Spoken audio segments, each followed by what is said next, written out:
to my channel on cooking, everyone. Yes, today I and my sister will show you guys about how to fry pork be crispy, everyone. First we cleanse our pork.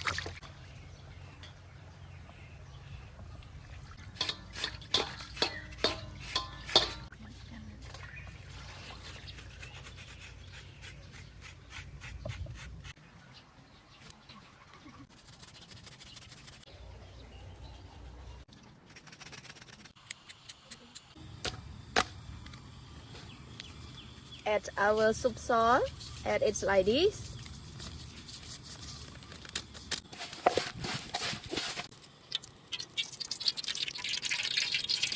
We cook our oil to be hot first, then we add our pork with already mixed ingredients. Then add our pork.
This is our chili sauce, everyone. We will add it with our pork that already fried. Our pork look like so yummy, everyone. It's really crispy. So now wait for our eating pork and chili sauce.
The best taste. So now we're saying it is time to say goodbye, everyone. So let us say goodbye. Goodbye. Thank you for watching our video.